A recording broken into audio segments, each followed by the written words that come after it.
Assalamualaikum warahmatullahi wabarakatuh. Waalaikumsalam. Bismillahirrahmanirrahim. Alhamdulillah, segala puji syukur kepada Allah Subhanahu wa taala, salawat dan salam pada Nabi Muhammad SAW.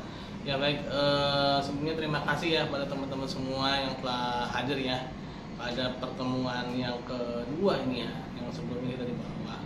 Ya sebenarnya sih kita mau ngobrol-ngobrol aja ya, istilahnya tuh kita inginnya itu ketika ada ini juga ada pembekalannya juga gitu ya, ada pembekalan apa ya, agama ya, dan juga pembekalan yang lain ya. Sebenarnya sekarang ini sih lebih banyak ke diskusi sih teman-teman ya. Mungkin teman-teman pernah ada apa namanya suatu hal yang apa ya, unek-unek gitu ya tentang agama gitu ya, yang sebelumnya mungkin belum pernah ketemu jawabannya, mungkin bisa kita diskusi bareng-bareng gitu ya. Jadi di situ sih intinya. Tapi mungkin di awalan saya juga ingin sedikit menyampaikan juga ya mengenai apa namanya pembekalan implementasi corporate culture ya. Nah memang di kampus kita ini ya, di Setiami ini ada yang kemarin saya udah jelasin ya tentang apa niat ya. Nah yang pasti gini teman-teman, kemarin sedikit apa namanya saya sedikit menyinggung ya tentang sebuah hadis ya, tentang apa namanya menuntut ilmu untuk agama gitu ya. Tapi bukan berarti juga ya udahlah kalau gitu saya mendingan keluar aja lah, nggak usah nuntut ilmu kan gitu ya. Justru di sini sebaliknya teman-teman ya. Jadi kita justru sebagai seorang muslim ya, ini kita harus berprestasi sebenarnya ya, berprestasi sehingga apa, ketika kita nanti bekerja ya, ini kita punya kompetensi ya, kita punya apa namanya kualitas ya, kita punya daya jual ya, sehingga kita bisa apa, kita bisa beramal ya, kita bisa bantu orang tua kita ya kan, bisa bantu keluarga ya, kita bisa naik haji ya kan, kita bisa umroh ya. Nah itu kan sebenarnya tujuannya gitu ya, kita belajar tuh ke situ gitu ya. Jadi kita tuh bisa apa namanya mendapatkan akhirat juga gitu ya. Jadi kita tuh bukan cuman apa namanya bahkan nggak boleh kan kalau cuman sholat aja gitu kan, cuma apa di masjid aja ya. Justru kita harus menyebar ya, menyebar ke di seluruh penjuru bumi ini. Kita apa namanya mendapatkan ilmu pengetahuan. Bahkan ada hadisnya itu bahwa ilmu itu yang paling berhak adalah kaum muslimin untuk mendapatkan ilmu gitu ya. Nah, banyak kan contoh-contohnya ya, para ulama-ulama kita tuh yang terdahulu itu ada Anas Ibnu Firnas ya, ilmu apa aerodinamika ya, pesawat terbang ya.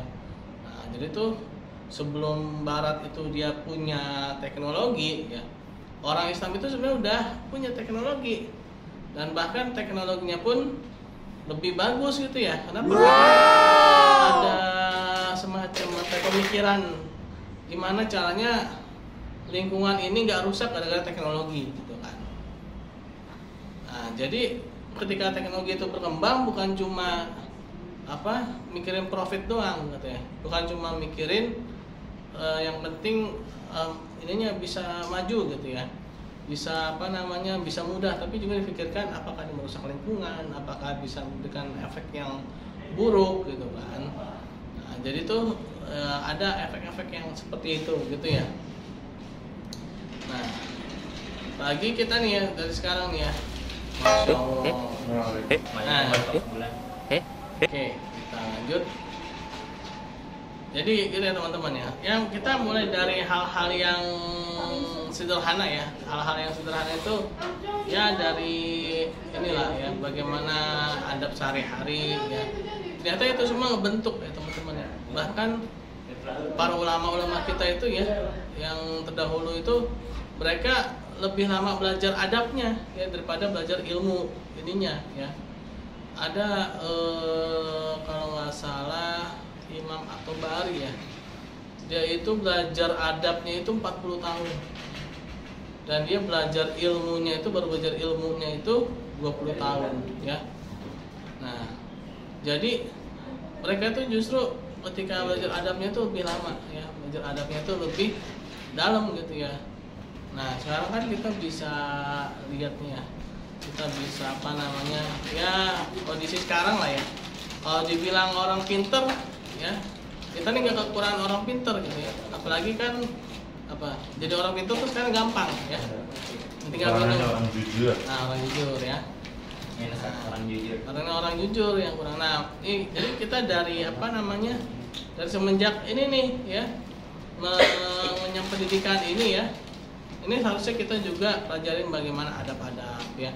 Ya dari yang mudah lah ya, kita kan tiap hari suka apa, tidur ya kan, makan, minum ya, terus apa lagi, yang sehari-hari masuk kamar mandi ya, terus masuk kamar mandi juga kan nggak cuma masuk ya, buang air kecil, buang air besar ya. Nah ternyata itu semua ada tata caranya ya. Jadi Islam itu dia lengkap ya teman-teman ya, Islam itu lengkap. Jadi bukan cuma apa namanya masuk masjid doang gitu ya. Bahkan ada yang bilang Islam itu ngatur dari dia masuk kamar mandi sampai masuk ke gedung parlemen. Wow. Iya, Islam tuh ngatur semua itu tuh gimana caranya ya. Nah masalahnya kita nih masuk kamar mandi aja kadang-kadang masih berantakan ya, masuk kamar mandi pakai kaki kanan ya kan. Nah padahal harus masuk kaki kiri ya kan. Nah terus baca doa Allahumma inni a'udzubika minal khubuthi wal khaba'its ya. Nah itu yang kayak gitu-gitu tuh kadang-kadang kita lupa ya. Nah yang dari situ aja kita lupa tuh ya, apalagi hal-hal yang besar gitu ya. Nah terus juga ketika kita apa namanya tidur ya, nah ini juga harusnya memperhatikan, kan tidur di dalam masjid itu jangan sampai disamain tidur di rumah gitu ya. Nah itu ada apa namanya, ada adab-adabnya ya, ada tata caranya ya. Itu semua ternyata berdampak teman-teman ya, berdampak mana ke emosional kita ya. Nah jadi gitu teman-teman, ternyata semua itu berdampak ya. Kalau kemarin saya sempat ini waktu itu lagi kuliah ya, ini tentang, ini emang udah parah sih tentang pornografi ya. Nah tentang pornografi, nah itu kan sekarang banyak tuh ya menyebar ya, terutama ada ini nih smartphone ini kan. Nah, ada apa namanya apa sih smartphone, gadget gitu ya. Gadget ini kan dia ibaratnya seperti megang dunia kita nih ya, mau apa aja bisa dapet ya kan. Nah terutama tentang pornografi itu, setelah diteliti ternyata teman-teman ya, dampak pornografi itu ternyata kerusakan pada otak kita ya, itu 5 kali lebih parah daripada kerusakan yang disebabkan oleh kecelakaan berat. Kalau kecelakaan itu otak kita misalkan ya, otak kita terbentur ya gara-gara kecelakaan gitu kan, itu yang rusak ada 3 bagian ya. Satu ada otak depan, otak ini. Nah tapi kalau pornografi itu 5 bagian yang rusak, padahal kan gak ada benturan ya. Nah itu gimana cara kerjanya tuh, dijelasin tuh. Ternyata ketika kita melihat yang tidak dibolehkan gitu ya, itu dalam otak itu merespon ada semacam enzim atau hormon gitu ya. Itu dia menyebar ke otak kita, itu akhirnya apa, otak kita tuh jadi rusak ya. Nah ketika jadi rusak, lama-lama apa, kita ini jadi nggak bisa fokus, nggak bisa membedakan antara yang benar dan yang salah ya. Nah jadi tuh efek-efeknya itu yang lama-lama ya kita akan belajarnya susah gitu, jadi males gitu ya, jadi apa namanya ya gampang lupa gitu ya. Nah itu efek dari pornografi, makanya kan dibilang pornografi itu apa, narkolema ya. Narkolema itu narkoba lewat mata ya. Nah itu apa, dari hal-hal yang kecil-kecil ya teman-teman ya, hal-hal yang apa namanya yang sederhana gitu ya. Nah tapi efeknya ternyata besar. Sama tuh kayak gitu tuh, kita ketika tidur ya, ini yang sehari-hari nih ya, yang mungkin kita nggak sadar ya, ketika tidur nih kan, kalau dalam tidur itu kan sunnahnya itu hadap kanan ya, miring kanan ya. Nah ternyata ketika kita miring ke kanan itu ya, itu melancarkan pencernaan kita ketika tidur Jadi lambung kita ini semuanya itu ternyata gini ya, lambung kita ini ternyata ini di sini kan. Nah, ini usus ya, ini usus. Nah, ketika kita ini madep kanan, itu semua makanan itu akan keluar dari lambung dan dia akan berjalan ya. Sehingga pembusukannya itu tidak tertahan di lambung gitu ya. Dia akan akan mengalir, ibarat air tuh kayak ngalir gitu ya. Kalau air ngalir kan sehat ya. Tapi kalau air itu nggak ngalir, itu jadi penyakit. Ya, sama nih makanan yang kita makan ini, ketika apalagi kalau misalnya kita suka makan sebelum tidur. Nah ini hati-hati ya, ketika habis makan jangan langsung tidur teman-teman, ya bahaya ya. Karena pembusukannya itu dia kurang bagus ya, pencernaannya kurang bagus. Nah udah gitu tidurnya madep kiri ya, sehingga tertimbun tuh ya. Tertimbun lama-lama dia bisa jadi penyakit ya, kanker lambung ya, terus banyaklah dampak-dampaknya ya, bahkan bisa jadi ke otak ya, iya bisa jadi ke otak, padahal ini di lambung nih tapi bisa ngerusak otak juga ya. Nah itulah ya kenapa Rasulullah itu mencontohkan ya, ternyata banyak ininya manfaatnya, banyak manfaatnya teman-teman ya. Dan orang yang orang-orang luar negeri itu ya, yang belajar tentang kayak gitu, itu mereka yang awalnya non Islam mereka masuk Islam tuh ya. Kayak mana tuh siapa ya, Maurice Bucaille ya, seorang ilmuwan, dia tuh masuk Islam gara-gara meneliti Selat Gibraltar ya. Selat Gibraltar itu tau nggak, itu selat antara Afrika ya, Afrika dengan Spanyol ya, Eropa ya. Nah, Selat Gibraltar itu dia ada pertemuan dua arus. Ya, arus pertemuan dua arus itu jadi ada air yang kandungan garamnya lebih rendah, ada air yang kandungan garamnya lebih tinggi ya. Dan di dalam Quran Surat Ar-Rahman itu ya kan dijelaskan Allah telah memisahkan ya. Nah, si Maurice Bucaille ini dia terheran-heran gitu ya. Ternyata Al-Quran ini 14 abad yang lalu sudah membahas gitu. Wow. Ada lagi kalau nggak salah ini dokter dari Jepang nih ya, yang terbaru kayak sih saya pernah dengar dia masuk Islam gitu ya. Dokter Masaru Emoto, pernah dengar nggak? Nah minimal barusan dengar ya. Wow. Ya ini meneliti air teman-teman ya, air. Jadi dia teliti tuh air ya, dia bandingkan air ya. Oh iya nggak apa-apa, nyantai aja.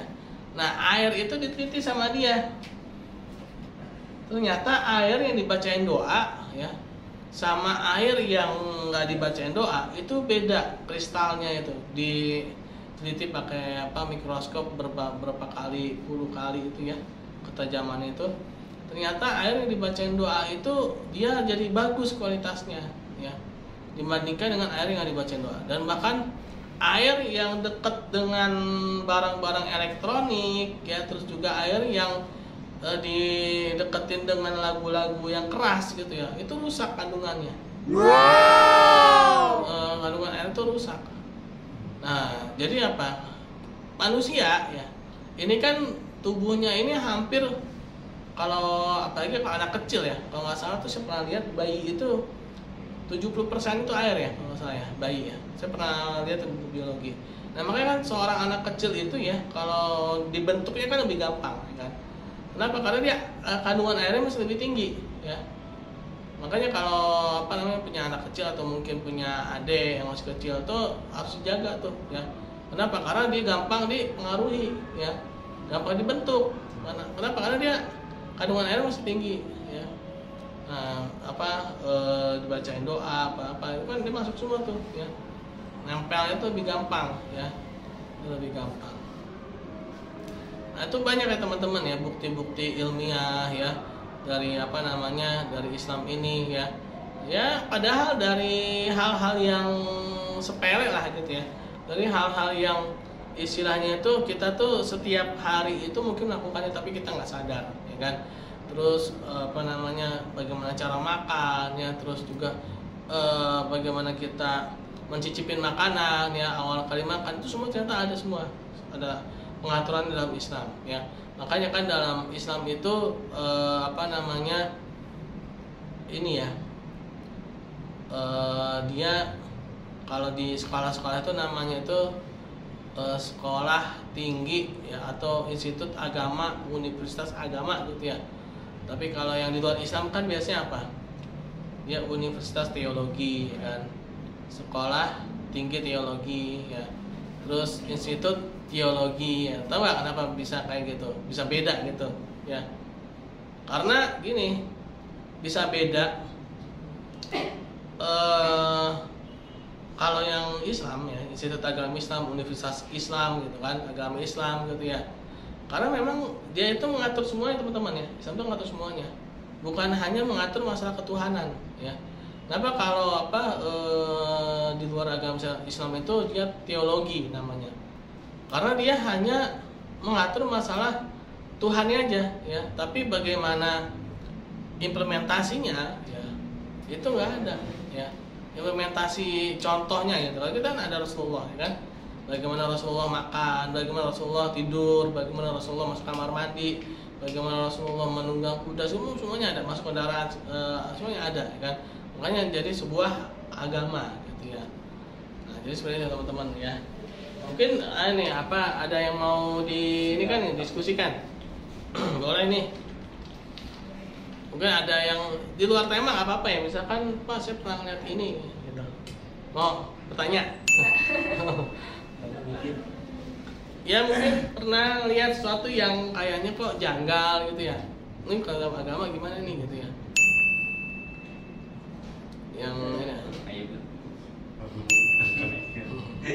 bisa mikirnya lagi kecapean. Sanksi. Jadi gitu ya teman-teman. Oh tuh ada gitu. Pak. Tapi kan gadget ya. Tadi kan kita masih bahas gadget. Berarti kan gadget nggak semuanya negatif ya Pak? Iya. Nah dari sisi positifnya ini bisa nggak sih Pak kita mengelompokkan dengan sisi-sisi positif sama sisi negatif dari gadget itu? Gimana caranya sih Pak supaya terarah dan terkelompok? Nah, memang sih soalnya kan yang bikin gadget sendiri sebenarnya awalnya kan memang nggak pernah memikirkan itu ya, mana cara ngelompokin yang positif dan yang negatif. Nah nih minum jangan kiri. Nah, jadi untuk mengelompokkan itu sendiri ya, itu memang lebih ke peran individu ya teman-teman. Jadi ibaratnya nih kita ini sekarang ini dalam rumah, yang rumahnya itu bebas, ya. Bebas apa namanya, mau ngapain aja terserah. Kenapa? Karena memang dari sisi apa namanya, dari sisi pengaturannya kita diberikan kebebasan. Ya. Tinggal positif negatifnya itu kita ngatur sendiri. Nah di sini ada tantangan kita sekarang itu gitu ya teman-teman ya. Tantangan kita sekarang itu seperti itu ya. Jadi kita harus memang benar-benar bisa mengelompokkan sendiri, baik itu gadget, yang baik itu apa namanya dalam ya dalam kehidupan inilah ya, bermasyarakat ya. Itu jadi bebas sistem kita sekarang. Karena kenapa? Karena yang menguasai ini kali ini bukan Islam, orang-orang yang liberal ya kan. Mereka gini, jadi orang liberal itu mereka berpandangan setiap manusia itu punya kapabilitas yang sama. Mereka kan sistemnya itu kan mereka sama ya kan, sehingga apa? Ketika terutama dari aspek ekonomi ya, aspek ekonomi, mereka beranggapan ketika setiap individu-individu itu bisa mensejahterakan, membuat kaya diri mereka masing-masing, maka secara otomatis negara akan kaya gitu kan. Nah mereka nggak melihat bahwa setiap individu itu punya kapabilitas yang beda-beda gitu kan. Mereka ngelihat itu pokoknya terserah gitu ya, termasuk dalam hal sehingga semuanya itu masuk tuh dalam pengembangan teknologi. Mereka ya akhirnya mempunyai prinsip yang sama gitu, terserah, yang penting ente bisa beli, ente atur sendiri gitu kan ya, ibu-ibu ya. Nah, jadi memang mereka berangkat dari hal-hal yang bebas itu ya. Nah, tinggal kita pintar-pintarnya dalam apa namanya mengelompokkan ya. Nah, mengelompokkan itu memang ini ya PR tersendiri ya teman-teman ya. Beda ketika dulu mungkin ketika Islam masih berkuasa ya. Mungkin dari sisi baik dan buruk itu sudah dibuat semacam peraturannya ya, sudah dibuat semacam perundang-undangannya ya. Nah, begitu runtuh ya, semuanya dilepas tuh ya. Semuanya dilepas masuk ke segala bidang ya, bukan hanya apa namanya, termasuk teknologi ya, termasuk teknologi itu semuanya dilepas bebaskan seperti itu ya. Jadi kita ambil. Pak Amel mau nanya Pak. Oh iya boleh. Pak Amel. Mana orang baru nyampe juga. Emang Amel? Enggak, aman. Aman, terkendali ya. Nah, jadi seperti itu teman-teman ya. Nah, pengembangan ilmu pun juga gitu ya. Jadi kalau ilmu barat ya yang non Islam itu, dia berdasarkan pada penelitian-penelitian ya. Contoh misalkan gini, ada orang sakit nih ya, taruhlah misalkan pandangannya terganggu. Nah, pasti apa? Dia akan dicek tuh sama dokter kan. Dicek apa gulanya, ya kan? Dicek darahnya ya. Nah, diteliti. Oh, ternyata darahnya, kandungan gula darahnya tinggi ya. Sehingga apa? Pandangannya terganggu kan. Nah, jadi dia berdasarkan riset itu dia beranggapan penyebab pandangan terganggu adalah karena gulanya tinggi. Nah, terus diobatin kan? Gulanya diturunin. Tapi apa? Pandangannya masih terganggu ya. Kan logikanya kalau misalkan diobatin kan harusnya balik ya. Nah, tapi kok nih pandangannya masih terganggu. Nah, berarti itu ada yang salah kan? Nah, berarti ada yang salah. Kalau Islam tuh nggak seperti itu ya. Jadi Islam itu oke, tetap ada riset ya. Tapi dia sudah ada ininya ya, sudah ada solusinya di awal gitu ya. Solusinya di awal, terus ini ada kondisi lapangan nih ya. Nah, bagaimana nih apakah sesuai dengan teori nggak gitu kan? Jadi pengembangannya itu dia sudah ada jawabannya dulu di awal. Sudah ada jawabannya dulu di awal. Jadi bukan hanya berdasarkan pada fenomena aja di lapangan, tapi juga bagaimana dasar ininya ya. Nah, ilmu barat itu rata-rata mereka dari riset-riset itu ya. Nah, mereka hanya makan riset. Oh, ini misalkan benda jatuh dari atas ke bawah gitu ya. Karena ada apa? Gravitasi ya kan. Daya tarik bumi ya. Nah, lalu bagaimana dengan ini? Kalau memang ada gravitasi ya. Nah, terus kenapa kok pesawat ya?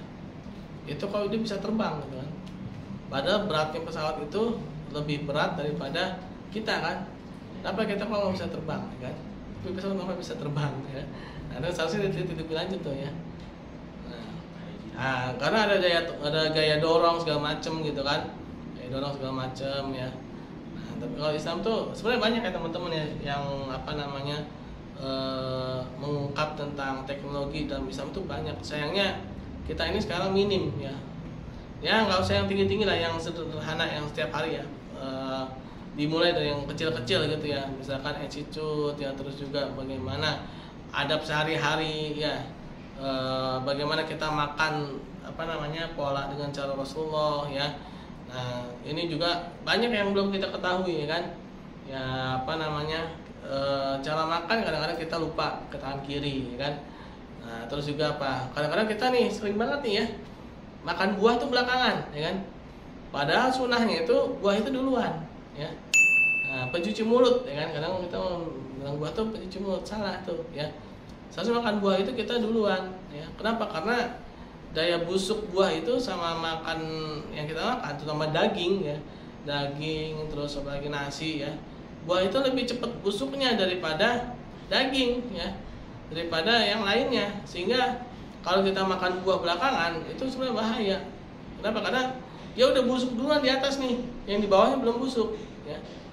Nah, ini dampaknya apa? Lama-lama bisa kena kanker lambung itu, gara-gara kita salah pola ya kan. Nah, terus terakhir kan Ramadan nih ya. Nah ini juga nih ya, kadang-kadang nih kita nih puasanya oke gitu ya, tapi begitu berbukanya nih kadang-kadang kurang oke gitu ya.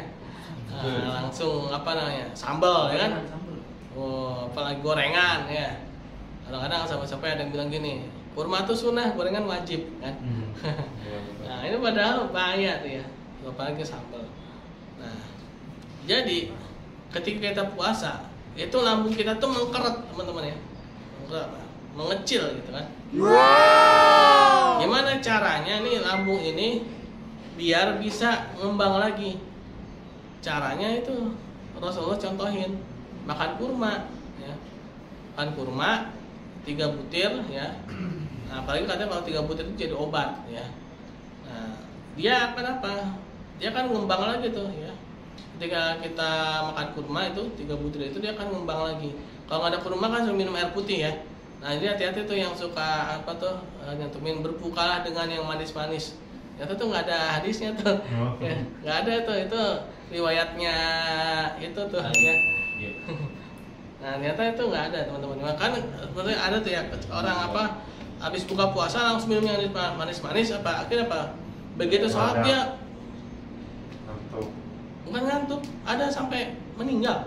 Jadi gini, gula dia kan ketika puasa kan turun, ya kan? Dia hantam sampai manis-manis, gulanya melonjak naik. Nah, ternyata tubuh itu begitu ngerespon kayak gitu bisa menyebabkan kematian juga, ya. Nah, yang benar itu kan berbukalah dengan kurma, bukan dengan yang manis-manis. Dengan maaf. Nah, kalau kurma kan sunahnya ganjil ya, iya. Nah itu kenapa Pak? Bisa harus ganjil? Nah, kalau itu karena Allah itu ganjil ya, maka Allah suka dengan yang ganjil-ganjil ya. Nah kalau dari sisi apa namanya hadisnya itu ya, tapi kalau dari sisi pengobatannya itu biasanya orang-orang yang herbalis lebih tahu tuh ya. Dan bahkan ya kalau 3 butir itu katanya jadi obat. Nah ini saya belum tahu nih apa bedanya 1, 3 sama 5 ya. Nah, kan mereka sama-sama ganjil kan. Nah, kenapa yang 3 yang dibilang jadi obat? Nah, ini juga sebenarnya banyak nih ya, yang harus kita teliti, yang harus kita dalami gitu ya. Nah, tentang keislaman ini ya. Nah, banyak tuh sebenarnya teman-teman ya tentang ini juga, tentang pakaian ya. Nah, kan akhirnya itu nggak boleh pakai sutra ya. Nah, terus ada salah seorang sahabat Nabi Abu Bakar As-Siddiq ya. Ini dia kulitnya kalau nggak pakai sutra iritasi ya. Nah sehingga apa? Abu Bakar As-Siddiq itu diperbolehkan ya.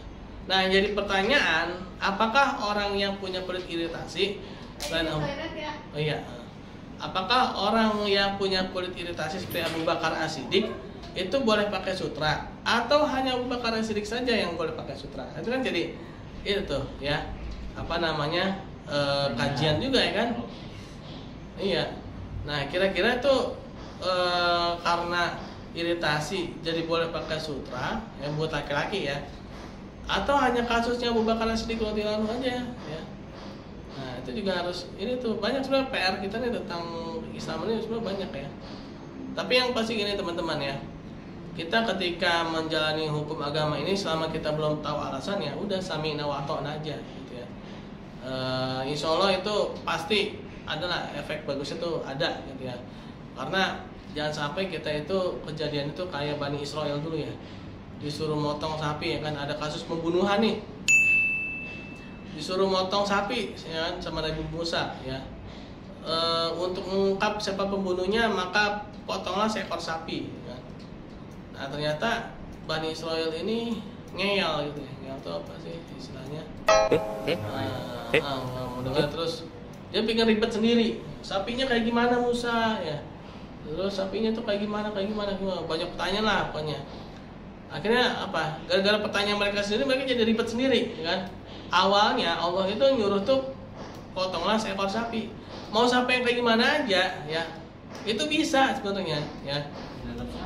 Yang penting sapi gitu ya. Tapi yang Bani Israil ini malah memperumit dirinya sendiri, ya.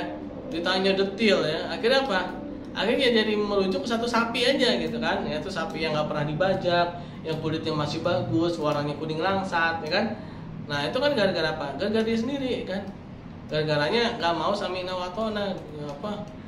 Contoh misalkan kalau yang perempuan ya kan, suruh pakai jilbab ya, suruh pakai kerudung.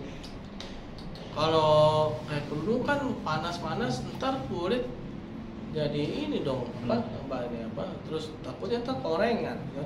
Takutnya ntar lembab, ntar ketombe, ntar. Nah jangan sampai kayak gitu pikirannya ya. Nah jadi tuh jangan sampai pemikiran Bani Israel itu masuk ke kita gitu. Mikirnya tuh memperumit diri sendiri gitu kan, gara-gara apa namanya kayak gitu akhirnya jadi ribet sendiri. Padahal kalau kita patuh ya udah, Allah itu sudah tahu tuh iniannya. Jadi gitu. Mana? Nih kok cuma Nabil doang nih yang nanya nih. Boleh? Mel. Ada yang mau ditanyakan lagi nggak? Ayo kita diskusi aja. Amel. Oh, Mel, Kirel.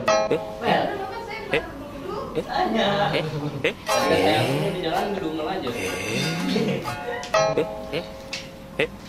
Mel jangan di WhatsApp. Yang di hari itu Mel. Orang partai. Kenapa orang patah? Dosa nggak sih Pak tuh ikut partai gitu Pak? Hah? Kata Helmi. Ya tergantung partainya. Apabila saksi kagak dibayarin itu namanya ngingkarin hak apa gimana Pak? Kan misalnya nih dijanjiin ya kan jadi saksi misalnya kasih duit dijanjiin duit nih kalau misalnya itu terus itu duit kagak dikasih itu kan otomatis hak kita kan ya gitu ya itu kalau kagak dikasih itu gimana tuh Pak? Sebenarnya sih itu bukan cuma partai ya, itu ibaratnya kayak orang kerja. Orang kerja tapi nggak digaji ya dosa. Zolim. Berarti apa namanya boleh kah dibantai Pak? Ya masa bantainya gimana nih ya? Nah, kagak secara halus saya pakai mulut. Ya Hanya gini. baik-baik. Kan sebenarnya Kalau gini. misalnya minyak pukul. Kayak gini. Jadi gini seharusnya ya ketika ada yang kayak gitu kita harus ada kontraknya tuh ya. Kalau misalkan apa namanya nggak dibayar tuh apa gitu kan kayak kita itu lah utang piutang lah ya. Nah, seperti kita utang piutang kan kayak kita ini kayak kita minjemin tenaga kita kan. Iya. Nah, terus tapi tenaga kita ini nggak dibalikin gitu ya. Nah harusnya tuh ada kontraknya tuh di awal, jangan cuma lisan aja, jangan cuma mulut aja gitu ya. Nah ini maka bahayanya ketika bertransaksi itu hanya berdasarkan pada lisan ya. Nah sehingga apa? Dia akan susah ya.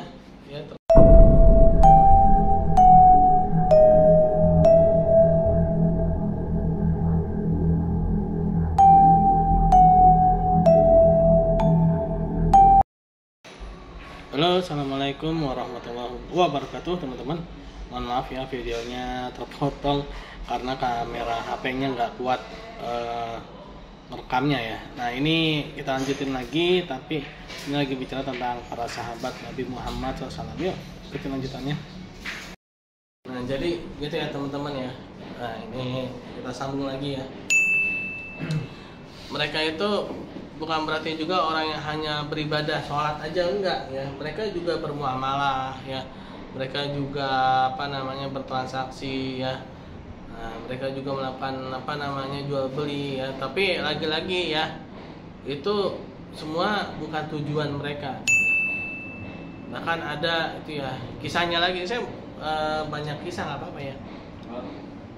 Jadi itu kisahnya itu Umar bin Khattab radhiyallahu anhu sama Utsman bin Affan radhiyallahu anhu ya. Nah, ini bukan masalah jodoh lagi, bukan nih ya. Ini masalah uang nih ya. Nah, ternyata setiap sahabat itu punya kebiasaan ya. Punya semacam amal khusus masing-masing ya. Setiap sahabat itu punya amal khusus masing-masing. Nah, salah satu amal khususnya itu Umar bin Khattab radhiyallahu anhu ya. Itu dia amal khususnya itu suka bersedekah ya. Suka berinfak ya. Dia suka berinfak, dia suka bersedekah ya. Dan infaknya itu nggak nanggung-nanggung. Kalau dirupiahkan kalau nggak salah itu sekitar 8 miliar ya. Nah, ini ya teman-teman ada yang suka infak nggak? 8 miliar nih infaknya ya. Infaknya 8 miliar. Ya. 2000 2000 aja kadang-kadang nggak ikhlas ya. 2000 mikir 2 kali, Pak. Nah ini infaknya ini ya, ini 8 miliar loh. Nah suatu ketika dia Umar bin Khattab radhiyallahu anhu ini uangnya belum ada ya, uangnya belum ada nih ya, sehingga apa? Dia nyari temennya Utsman bin Affan radhiyallahu anhu buat minjem. Buat minjem. Awalnya dia nggak bilang itu, kalau itu buat infak ya. Ibaratnya kayak Aldi sama Helmi deh ya. Misalkan Aldi nih ya, misalkan Aldi ini Umar bin Khattab, misalkan Helmi Utsman bin Affan gitu ya. Radhiyallahu anhu ya. Nah, terus Aldi bilang, "Mi, minjem uang dong." Terus berapa, Di? Gitu kan. Kalau dirupiahkan itu sekitar 8 miliar gitu ya. Kalau nggak salah 4.000 dinar kalau didinarin. Nah, 8 miliar langsung tuh. Jadi tunggu bentar ya. Ini nggak ditanya buat apa sih, banyak banget, nanti dibayar gimana? Nggak ada tuh pertanyaan kayak gitu ya. Nggak ada pertanyaan kayak gitu. Langsung dikasih. Nih 8 miliar. Langsung dikasih ya. Nah itu level para sahabat ya. Tapi kalau kita mau nyoba, walau alam ya.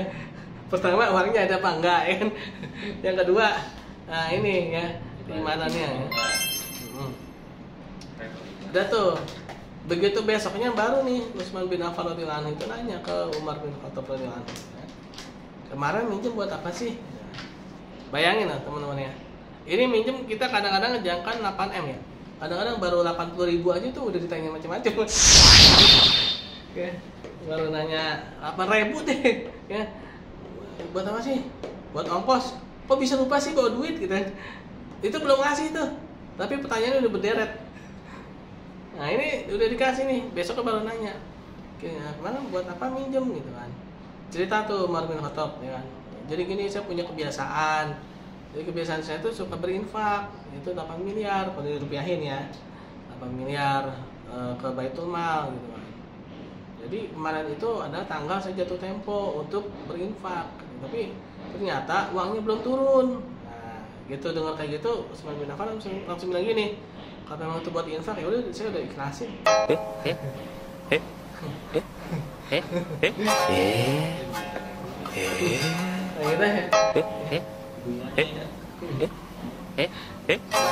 Nah itu ya, itu memang level para sahabat tuh level super ya, level super. Jadi ya gitulah ya, makanya kan tidak boleh menghina para sahabat karena memang keimanan mereka itu Masya Allah gitu ya. Keimanannya tuh ya mungkin ada sekarang ini, tapi ya jumlahnya orang itu kita nggak bisa terlihat gitu ya. Dia pulas buset deh. Lah, apa capek? Dia pulas. Habis berjuang dia Masuk YouTube. Nah, udah di ini. Ini lagi berjuang ini apa mempertahankan pemimpin yang adil ya. Ngomong. Dalam gitu. Enggak. Jadi kita teman-teman ya. Rekam. Gimana teman-teman, ada yang mau bertanya nggak? Ada hal yang mau ditanyakan nggak? Yang pertama nih, kayaknya turu pakainya, Pak. Ini ibu-ibu biasanya. Mel, cepet Mel. Bener Amel tidur. Amel tidur. Mana merem, Pak? Ini kayak ini ya, dongeng sebelum tidur gitu. Amel lagi senyum mulu dia. Ayo, ada yang mau ditanyakan nggak seputar apa gitu? Puasa Pak, kita Boleh. ngomongin apa? Puasa nggak ada. Biasanya kita ada acara buka puasa bersama, bagi-bagi takjil ya. Terus itu sih, ada kajian juga biasanya. Ya, terus gini mungkin ya teman-teman ya. Ini kita nih apa namanya, himanya ya. Himanya ini kan sekarang kayaknya redup lagi ya. Nah, gimana caranya nih kita hidupin lagi nih himanya ya. Nabil bisa kayaknya. Hidup Nabil. Teman-teman ini campuran ya dari bisnis, komunikasi, campur ya.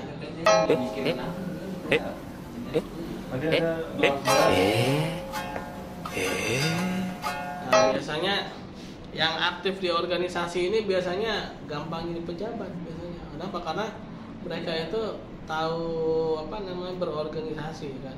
Kalau orang yang hanya kuliah pulang, itu kemungkinannya dua. Kalau memang dia jadi karyawan, kalau nggak pengangguran. Serius? Iya, acara. Pengangguran banyak acara. Ya. Kalau dia cuma kuliah pulang, syukur-syukurnya pinter gitu ya. Ya palingan mentok-mentok jadi karyawan. Kalau jadi dia masuk pejabat segala macem, nah dia agak berat ini. Bagaimana bersosialisasi, bagaimana dia mengatur strategi, itu orang organisasi tuh yang tahu semua ya. Gimana nanti dia memainkan perannya itu ya. Kalau nggak biasa berorganisasi, iya. Kalau nggak biasa berorganisasi, nggak ketemu dia tuh. Orang biasa, dia kan biasanya teoritis ya kan. Kalau nggak begini begitu, kalau begitu ya udah salah. Nah, dalam organisasi itu nggak kayak gitu ya. Bisa aja ada planning itu bisa A B C D E kan. Kalau nggak begini harusnya ke sini kan, harus ke sini. Makanya ya bagus-bagus udah nilainya bagus ya, berorganisasi juga, wah itu mantep tuh ya. Nah, ntar bisa jadi calon presiden,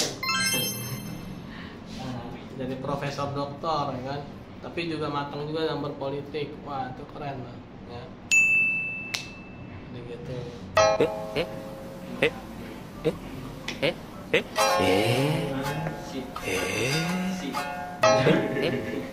Sarjana ilmu politik.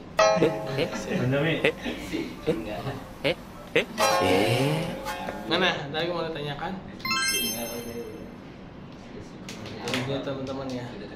Ya itu inilah ya level-level tinggi itu ya. Ya kita mulai dari yang kecil-kecil lagi tadi tuh ya. Ya bagaimana kita bersikap, attitude, ya terus juga pola sehari-hari ya. Nah, yang laki-laki ini terutama nih ya, yang ngasih ahlu hisab kurangin ya. Hisab kurangin dikit-dikit ya, dikit-dikit lah kalau nggak bisa frontal. Karena juga bahaya juga. Ternyata ada loh orang yang dia sebenarnya bagus ya, dia pengen berhenti, benar-benar total berhenti, tapi apa? Akhirnya apa? Malah jadi nambah 2 kali lipat. Karena gampang, berhentinya susah. Iya, karena dia tuh nggak bisa ngatur ininya, jadi dia begitu berhenti, begitu ini dia malah 2 kali lipat. Nah ini malah bahaya ya kan. Udah mendingan ya kalau ini kan sedikit demi sedikit tapi berlanjut gitu ya. Jangan yang terlalu ujuk-ujuk seperti ujuk-ujuk gitu ya, tiba-tiba gitu kan. Nah, misalkan nih ujuk-ujuk nih sehari ini sholat 1000 rakaat gitu, besok hari nggak sholat sama sekali. Nah itu malah bahaya tuh ya, malah bahaya ya. Kita minimal misalkan nih baru bisa mempertahankan sholat fardu ya 5 waktu, ya nggak apa-apa itu tahan, jangan sampai lepas ya. Ya sedikit demi sedikit tambah rawatib 2 rakaat ya kan. Nah terus tahan lagi tuh ya, nanti tambah lagi misalkan rawatibnya tambahin lagi ya, tahan lagi ya. Nah jangan sampai tuh kayak tadi tuh ya, seharian nih sholat terus 1000 rakaat ya kan, baca Quran terus sampai berkali-kali khatam, besokannya dia mabok-mabokan, parah tuh kan. Nah kita ya bertahap demi tahap lah ya. Nah, apalagi yang perempuan ya, ibu-ibu ya. Nah belum ibu-ibu ya, belum ya.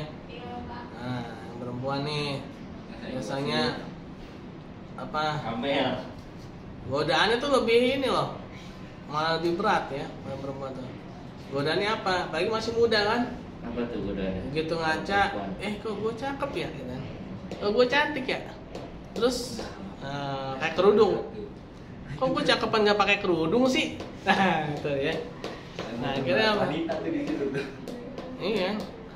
Nah, apalagi punya temen ya kan, temennya.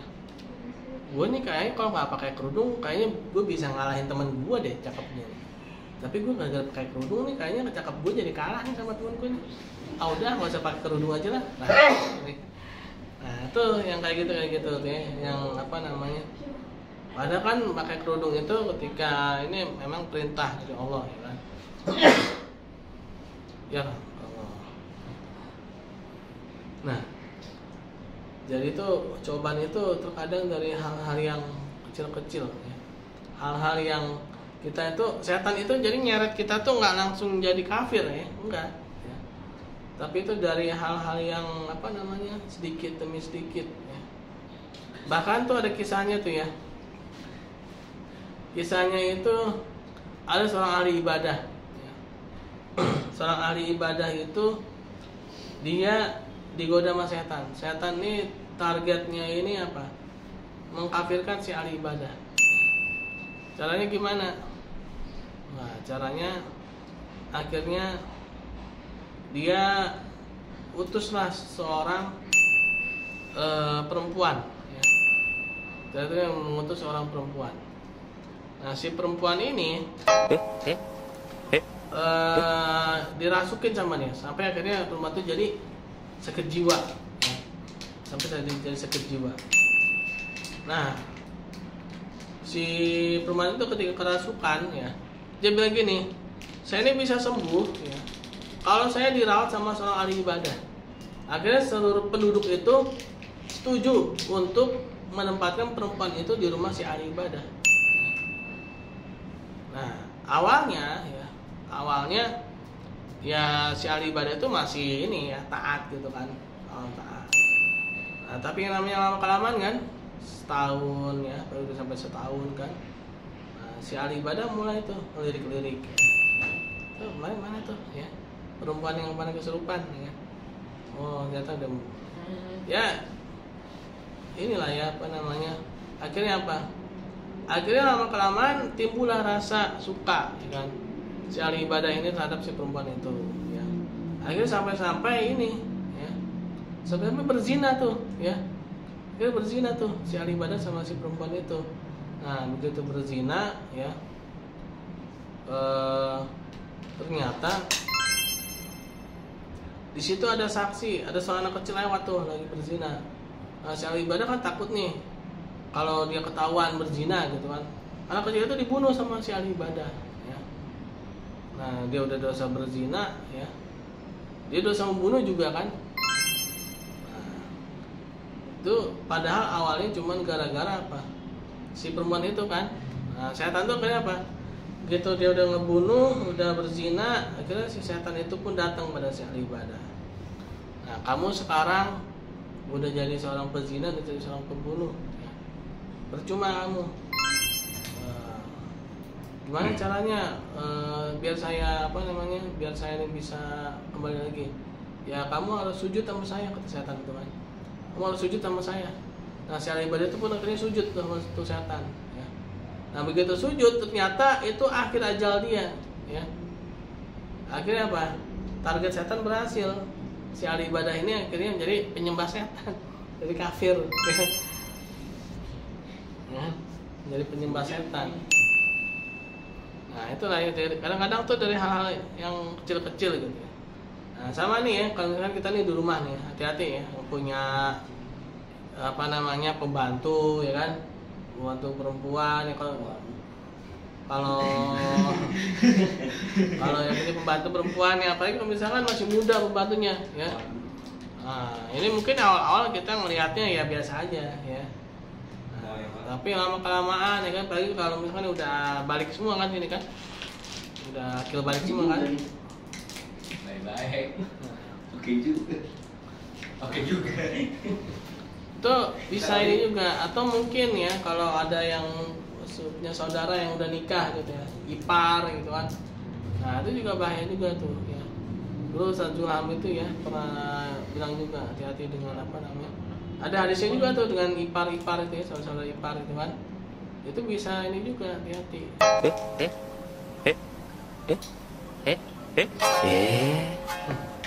Tapi belum ada yang nikah saudaranya, belum kan ya, Ceweknya belum, lakinya udah. oh abang, abangnya Aldi. Apa namanya? Yang cewek yang keponakan Soalnya kebanyakan cewek pak, cowoknya dikit. Nikah, yang cewek tinggal ada ceweknya doang. Oh, ponakan. Apa saudara sepupu? Mau sepupu. Sepupu kali, kalau ponakan kan tuan si itu. Sepupu kali, sepupu ya. Yang enggak, yang abangnya sepupu, yang ceweknya ponakan saya. Tapi kalau itu mah jatuhnya bukan ipar, itu saudara itu. Maksudnya yang ceweknya bahaya. Nah itu termasuk itu muhrim. Itu termasuk kalau saudara dari ini termasuk muhrim, nggak boleh itu dinikahin. Nah ini ipar nih, ya. Kalau ipar itu kan kayak ini ya, apa namanya, adik atau kakak gitu kan. Tapi itu dari luar ya. Ada juga. Nah, oke. Udah ajan ya? Oke. Udah ajan, kita tutup aja membaca hamdalah alhamdulillah alamin dan doa subhanakallahumma bihamdi subhanakallahumma bihamdika asyhadu an la ilaha illa anta astaghfiruka wa atubu ilaik. Assalamualaikum.